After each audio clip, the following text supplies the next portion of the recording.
따라 합시다. 흉내낼 수 없는 능력. 여러분, 지금 우리가 살아가고 있는 21세기는 차별화 전략이 필요한 현대 사회입니다. 20세기만 하더라도 이제 나름대로 1등만 필요한 게 아니라 2등도 3등도, 올림픽에서도 최소한 금메달, 은메달, 동메달이 있죠.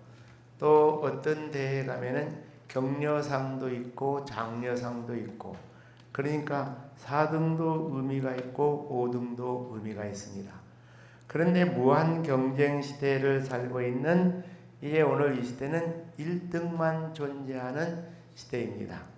그래서 모든 것 종합해서 5등하고 3등 하는 거 하는 것보다도 야구 하나를 끝내주게 잘하면은 그 사람에게 붙어있는 수식어가 야구 천재 또는 축구 천재 또 축구 스타, 그거 하나로 전 세계에 큰 이름을 떨치고 수많은 사람들에게 박수갈채를 받게 되는 것이, 그래서 무한 경쟁 시대죠.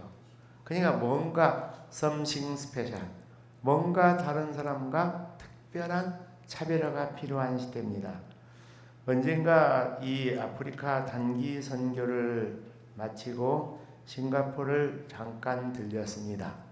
그런데 그곳의 선교사의 이제 이야기를 들으면서 깜짝 놀랐어요. 싱가포르는 아시아에서도 세계에서도 가장 작은 미니 도시 국가예요. 국토가 좁아요. 그런데 섬이 새롭게 생겼다는 거예요. 지도가 하나 만들어져서. 근데 그 섬이 생기게 된 배경이 뭐냐? 여러분, 산업화 시대가 되면서 나라마다 제일로 골칫거리가 뭐냐? 이 쓰레기 문제, 이 쓰레기 문제. 언젠가 한번 이제 그 태평양 바다에 비닐루 같은 거, 플라스틱, 와, 이거 엄청나더라고요. 특별히 이런 것 때문에 여러 가지 지금 그 언양에서 큰 물고기 잡아서 우리가 그걸 음식으로 먹는 것도 상당히 심각한 문제가 되어 있어요. 근데 세상에 이 골치 아프고 있는 다른 나라에서는 쓰레기 문제가 골치 아픈데 국토가 좁은 싱가포르에서는 이걸 가지고 섬을 하나 만들었어요. 그래서 야, 이거 대단한 나라로구나. 여러분, 오늘 본문 속으로 들어가 봅시다. 세 번째 재앙이 뭔가? 이 재앙. 이것은 흉내낼 수 없는 오직 하나님만이 할 수 있는 하나님의 능력인 줄로 믿습니다. 두 번째로 생각할 것, 미비한 존재를 가지고 기적을 행하시는 하나님. 여러분, 오늘 16절 말씀 시작. 여호와께서 모세에게 이르시되 아론에게 명하기를 내 지팡이를 들어 땅에 무엇을 치라? 무엇을 치라? 땅의 티끌. 이건 엄청나게 미미한 것입니다. 근데 이것을 쳐가지고 그 땅의 티끌이 예굽의 온 땅에서 뭐가 되게 하리라? 이가 되게 하리라. 여러분, 창세기 2장 7절에 보시면 하나님께서 우리 사람을 창조하실 때 기본 재료가 하나 있었어요. 무엇입니까? 흙이죠.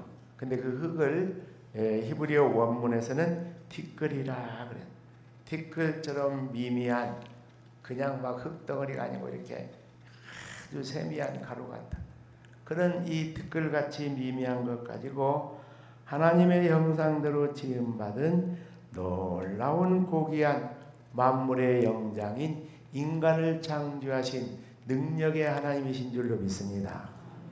만물의 영장인 능력도 티끌로 창조했는데 온 예굽 온 땅을 사람들의 몸을 그냥 막 엄청나게 괴롭게 하는 그 이들, 이런 것들, 이거 다 하나님만이 할 수 있는 엄청나고 놀라운 능력이었다라는 거예요.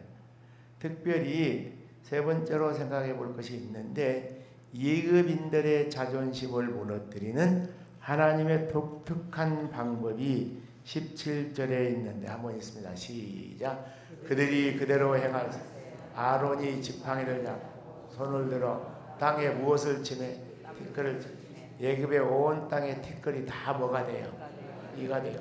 누구에게 오른다고요? 자 보십시오. 예급의 엄청난 흙 땅의 티끌들 이게 전체가 이게 이가 돼가지고 모든 생축들 가축들 사람들 이 지금 한 60대 중반 정도 되신 분들은 기억이 생생할 거예요. 예? 옛날에 우리가 그 이상 되신 또 어르신들도 말할 것도 없고 어릴 때 하는 일이 뭐냐 햇빛 쨍쨍 쬐면은 전부 뭘 속에 있는 옷 다 벗어갖고 뭐 잡는 거예요? 이 잡는 거예요. 얼마나 이가 우리를 고통스럽게 하는지. 저녁에 잠 잘 수 있어요 없어요? 없어. 그러니까 막 DBT를 갖다가 다 뿌려놓고 그냥 막 그렇게 잠을 자고. 그런데 그 시절이 그래도 우리나라에 잠깐 있다가 지나갔어요. 70년대부터 이 잡는 거 난 구경해 본 적이 없어. 그런데 이게 온 땅에다 이 티끌 그 엄청난 먼지 이런 것들 다 몽땅 다 이가 돼서 이것은 뭘 이야기하는가? 여러분 제가 로마에 가서 깜짝 놀란 게 있는데 2000년 전에 로마라는 그 도시가 100만 명이에요. 굉장하죠. 18세기 산업혁명이 일어나면서 유럽에 도시가 형성됩니다. 그러면 사회학적으로 도시를 말할 때 인구가 얼마가 모이면 도시라 그러냐? 5만 명이 모이면은 도시라 그랬어요. 18세기 산업혁명. 근데 2000년 전에 100만 명. 그런데 그거보다 더 놀라운 것은 큰 성 위로 수로 같은 것이 있어요. 그래서 저게 뭐냐? 그랬더니 2000년 전에 상수도. 근데 왜 상수도를 저렇게 그 꼭대기 이렇게 탑을 서갖고 올렸냐? 그랬더니 홍수가 나면은 물이 엉망진창 돼버리잖아요. 그러니까 비가 많이 와고 홍수가 와도 그 식수라든지 이런 것들이 특별히 2000년 전에 로마는 목욕탕이 발달했어요. 벌써 고속도로도 생기고. 그런데 이 로마 제국의 원조가 누구냐? 3500년 전에 예급에서는 목욕탕 제도가 벌써 3000년 전에 생겨가지고 예급 그 시민들이 3일에 한 번씩 목욕을 해요. 3일에 한 번씩 목욕했어요. 옛날 우리나라에서는 대단히 죄송한 이야기로 1년에 한 2차례 목욕했어요. 언제 목욕하냐? 설날 금운날에 목욕하고 언제? 추석 전날 목욕하고 뭐 하려고? 예수 믿기 전에 무슨 지내려고? 제사 지내려고.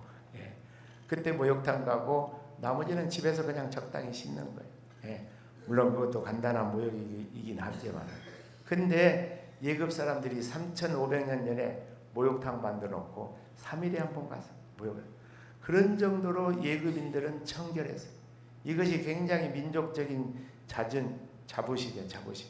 그런데 그렇게 깨끗한 것을 자랑하는 그들에게 그냥 온 땅에 티끌이 몽땅 다 뭐가 되게 해가지고 이가 되게 해가지고 막 여기 저기 그래서 피부병 생기고. 그러니까 이 예급인들의 자존심을 완전히 무너뜨리는 하나님의 방법인 줄로 믿습니다.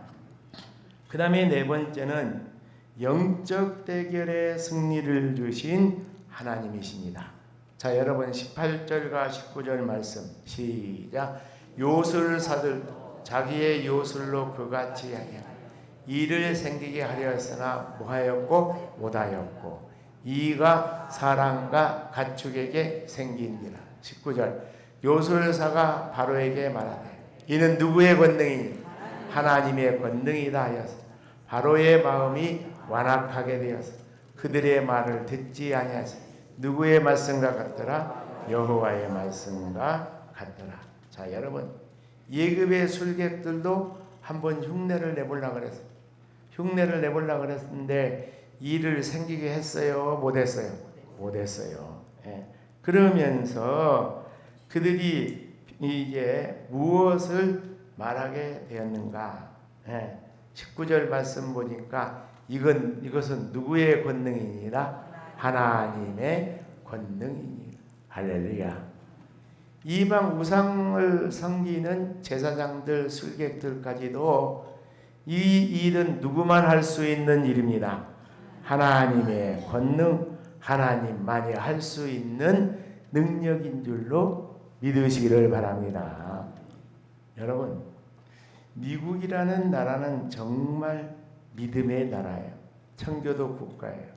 그래서 2차 대전과 2차 대전 이후에 이 유럽과 아시아에서 엄청난 일이 있었어요. 하나는 뭐였는가? 사실 미국이 개입하기 이전에 2차 대전은 거의 독일의 승리로 끝났어요. 프랑스는 자기 나라 땅 덩어리 자체가 이 독일에게 다 뺏겨버렸고, 그리고 영국도 이거 시간 문제였어요.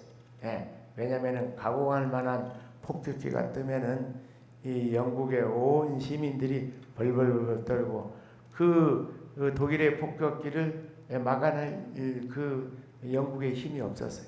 그런데 결국은 이제 연합군이 마지막 누가 참전하게 되는가? 미국이 참전하게 되니까 숟가락 하나 살짝 건져가지고 승리를 쟁취한 나라가 누구냐? 러시아예요. 아주 쥐새끼처럼 아주 약어요. 그래서 2차 대전 끝나고 나니까 러시아가 유럽 절반을 갖다가 차지해버렸잖아요. 공산주의로. 그런데 그 완전히 승리를 뒤바꿀 수 있는 결정적인 것이 바로 노르만디 상륙작전. 근데 노르만디 상륙작전은 조수 간만화 차가 심해서 도무지 이 상륙할 수가 없어요. 그리고 그 이전에 모의 상륙작전에서 엄청나게 실패했어요. 그런데다가 지금 내일 태풍 여수 지나간다 그러는데 폭풍이 지나간다. 그러니까 롬멜 장군이 마음 푹 놓고 자기 아내 생일을 축하해 주러 고향으로 가고 말았어요. 근데 그때 그 총사령관이 누구였는가? 아이젠하워예요. 이 미국의 연합군의 장군들이 전부 다 이게 총사령관 각하 이거 실패하면은 완전히 빼도 박도 못하고 그 해안에서 총알 받치 됩니다. 근데 아이젠하워는 어떤 확신이 있었는가? 이거 아니면은 유럽에 자유를 줄 수가 없는데 하나님의 그 신앙을 믿을 수 있는 신앙도 없어지는데 하나님이 이 전쟁에서 이길 수 있도록 조수간만의 자를 인도해 주실 줄로 믿습니다. 할렐루야. 그래서 아이젠하워가 믿음의 배짱을 갖고 나갔어요. 근데 똑같은 일이 2차 대전이 끝나고 나서 5년 후에 반복이 됐어요. 그게 바로 뭐였는가? 1950년 6월 20일 한국전쟁이에요. 한국전쟁이 이 경상도 남쪽 빼놓고 그래봐야 부산이에요. 부산하고 제주도예요. 이거 시간 문제예요. 그런데 까딱 잘못하면 대만처럼 제주도 조그마한 땅덩어리 가지고 대한민국이라고 할 뻔했어요. 그런데 유엔에 16개 나라가 들어왔어요. 근데 아무리 16개국이 왔지만은 그때는 이제 메가더가 총사령관이에요. 도무지 이게 방법이 없어요. 시간 문제예요. 전쟁에 지는 것은 딱 한 가지 방법은 있는데 인천 상륙작전인데 이것은 인천 상륙작전에는 100명이면 100명 모든 연합군의 장군들이 다 반대하는 거예요. 왜 그런가? 노르만디 상륙작전하고는 게임이 안 됩니다. 이 인천 앞바다 조수 간만의 차가 너무 심해가지고 이건 완전히 배가 돌아가지고 나중에 적군의 총알맞이가 된다고. 그렇게 됐을 때 메가더가 한 말이 있어요. 그것은 이북의 김일성도 알고 있다. 그러니까 메가더가 천치 바보가 아닌 이상 그렇게 조수 간만의 차가 심은데 총알밭이 되려고 인천 앞바다를 오겠느냐. 또 한 가지가 있었어요. 바로 뭐냐? 하나님이 해결해 주실 줄로 믿습니다.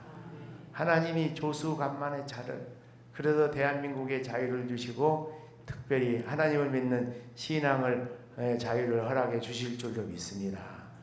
그래서 장군들은 무조건 내 말을 따르시오. 그리고 내 말을 따르는 것보다 하나님을 믿으시오. 할렐루야. 그래서 거의 이건 1%예요. 노르만디는 5% 확률이었는데 이건 1% 확률이에요. 99%는 지는 거예요. 근데 그걸 이긴 거예요. 그래서 삼성경제연구소에서 인문의 숲을에서 경영을 만나다 그런 책이 있는데 거기에 미국의 아주 탁월하고 뛰어난 장군들 마샬, 메가더, 아이젠하워, 패턴 이런 장군들을 쭉 분석하면서 이들이 위대한 승리의 장군이 될 수 있는 10가지 비결 중에 한 가지를 뭘 이야기했는가? 그들이 하나님을 믿는 믿음의 사람이었다. 할렐루야. 할렐루야. 여러분, 이 믿음을 흉내낼 수 없는 능력을 갖고 있는 이 믿음을 가지고 승리할 수 있는 우리 여수제일교회 온 교우들이 되기를 주님의